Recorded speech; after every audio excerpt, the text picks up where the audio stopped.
Penghiburan dalam Tuhan. Penghibur artinya yang menguatkan, yang menemani, yang mengembirakan, bahkan mengobati.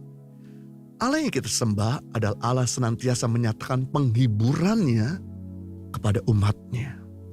Firman Tuhan berkata dalam 2 Korintus 1 ayat 3-4, terpujilah Allah, Bapa Tuhan kita Yesus Kristus, Bapa yang penuh belas kasihan dan Allah sumber segala penghiburan, yang menghibur kami dalam segala penderitaan kami, sehingga kami sanggup menghibur mereka yang berada dalam bermacam-macam penderitaan dengan penghiburan yang kami terima sendiri dari Allah. Saya mau bagikan kepada kita semua ada 3 cara di mana Tuhan menghibur umatnya. Yang pertama, Allah menghibur umatnya melalui kehadirannya. Kehadirannya. Kehadiran Tuhan adalah satu-satunya sumber penghiburan kita.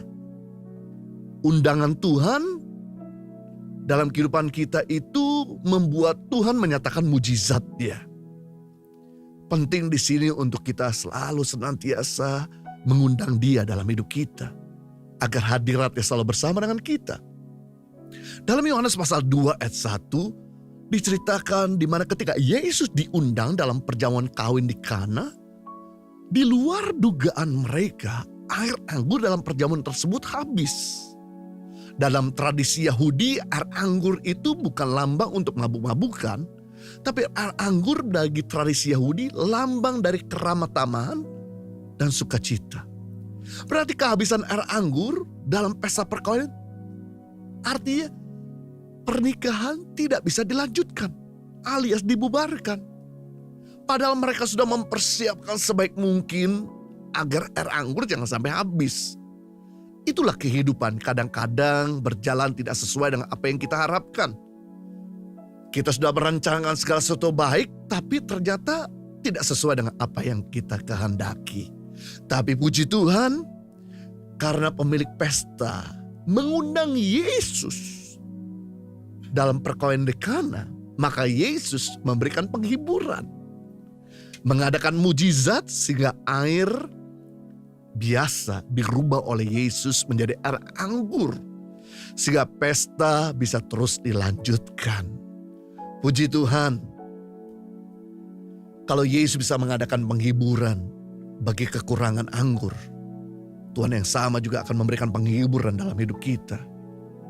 Yesus sudah naik ke surga, tapi Dia tidak membiarkan kita sendirian. Dia mengirim Roh Kudus-Nya agar menemani kita, menghibur kita dan menolong kita. Dalam Yohanes pasal 14 ayat 16, Yesus berkata, "Aku akan meminta kepada Bapa, dan Ia akan memberikan kepadamu seorang penolong." Kata seorang penolong di sini dalam bahasa Inggris comforter, penghibur yang lain, supaya Ia menyertai kamu selama-lamanya. Jadi tugas Roh Kudus yaitu menemani kita senantiasa untuk menghibur, menguatkan kita. Yang kita perlu lakukan adalah undang Roh Kudus untuk hadir dalam hidup kita. Yang kita perlu lakukan adalah mulai ambil waktu untuk berdoa, mengucap syukur, memuji dan menyembah. Maka penghiburannya akan kita rasakan di dalam setiap musim kehidupan. Yang kedua, cara Allah menghibur umatnya yaitu melalui firman-Nya. Firman Tuhan adalah media Tuhan bicara dan menghibur umatnya. Tidak mengenal firman, maka kita tidak akan pernah mengalami penghiburannya. Karena firman Tuhan ada Allah sendiri. Firman Tuhan itu seperti mata air yang menghapuskan dahaga kita, menyegarkan jiwa kita. Firman Tuhan berkata dalam Roma pasal 15 ayat 4. Sebab segala sesuatu yang tertulis dahulu telah ditulis untuk menjadi pelajaran bagi kita, supaya kita teguh berpegang pada pengharapan oleh ketekunan dan penghiburan dari kitab suci. Wow, berarti kita bisa melihat kitab suci ini adalah sumber penghiburan bagi setiap orang yang membutuhkan. Jadi selain kita rajin mempelajari firman, merenungkan firman, membaca firman, mendengar firman, kita perlu juga untuk berpegang teguh pada firman. Jadi gak cukup kita membaca saja, tapi kita perlu berpegang teguh. Berpegang teguh artinya gini, mengandalkan firman. Percaya pada firman. Tidak menyerah pada firman Tuhan. Memegang erat-erat pada firman Tuhan. Apapun yang terjadi dalam kehidupan kita, biarlah firman Tuhan yang kita pegang. Bukan yang lain yang kita andalkan. Maka kita akan mendapatkan penghiburan melalui firman-Nya. Daud telah memberikan sebuah teladan dalam hidupnya saat dia dikejar-kejar untuk dibunuh oleh pemimpinnya. Daud menguatkan kepercayaan melalui firman Tuhan.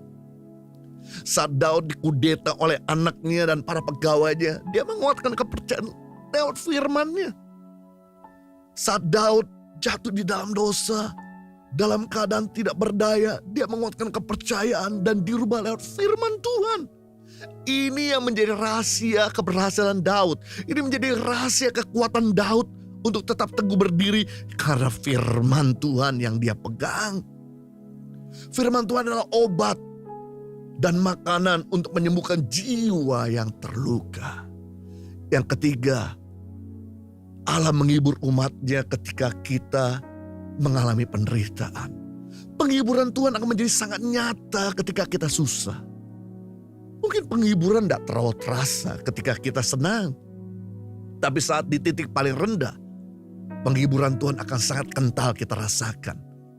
Jadi jangan alergi, jangan takut sama penderitaan. Rasul Paulus pernah berkata, di dalam penderitaan kula, di dalam kelemahan kula, kuasa Tuhan semakin nyata. Semakin kita mengalami penderitaan, semakin kuasa yang dinyatakan, semakin penghiburan kita rasakan.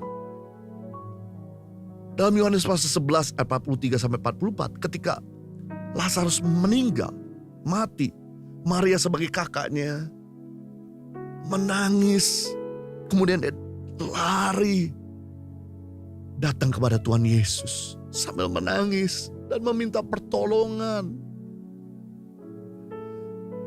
Karena dialah adik laki-laki satu-satunya bagi Maria. Maka Yesus meresponi permintaan Maria dan dia datang ke kubur Lazarus. Dan apa yang terjadi? Yesus memberikan penghiburan untuk Maria dan Marta. Dan dia membangkitkan Lazarus yang sudah 4 hari meninggal. Dia Tuhan yang menghibur kita di saat menderita. Dia Tuhan yang menemani kita di saat suka maupun duka. Dia Tuhan yang menguatkan kita di saat lemah. Dia Tuhan yang merawat saat kita sakit. Dia Tuhan yang menyembuhkan saat kita terluka. Dia Tuhan yang menyediakan segala yang kita butuhkan. Karena dia Tuhan yang mengasihi kita dalam setiap musim kehidupan. Yang keempat, cara Allah menghibur umat-Nya ketika kita menghibur orang lain. Ketika kita menolong orang susah, maka kita akan merasakan sukacita yang begitu besar. Karena firman Tuhan berkata dalam Kisah Rasul 20 ayat 35, adalah lebih berbahagia memberi daripada menerima. Ada lebih berbahagia menghibur daripada dihibur. Saya tahu kita senang dengan namanya diberi, dihibur, diberkati. Memang itu baik. Tapi firman Tuhan mengatakan lebih baik lagi ketika kita bisa mampu menghibur orang lain, menguatkan orang lain, memberkati orang lain, menolong orang lain. Paulus dalam penderitaannya yang begitu besar dihadapi hidupnya, dia tetap sanggup menguatkan orang-orang dan jemaat yang ada di Asia kecil, Turki dan di Eropa.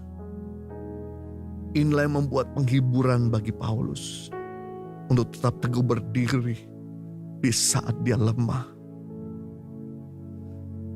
Ini menginspirasi kita bahwa ternyata kekurangan bukan merupakan penghalang untuk kita menolong orang lain.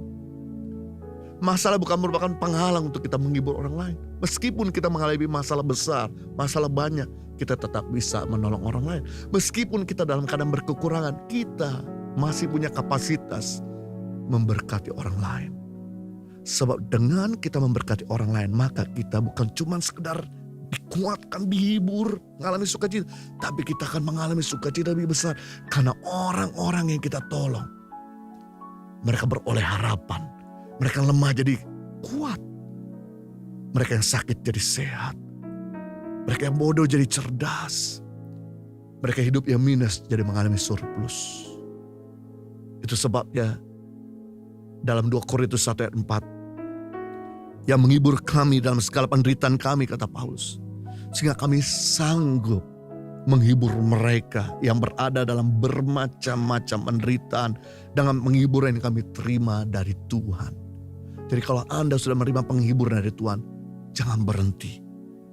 Kita perlu menghibur yang lain karena goal daripada kekristenan bukan diberkati tapi jadi berkat.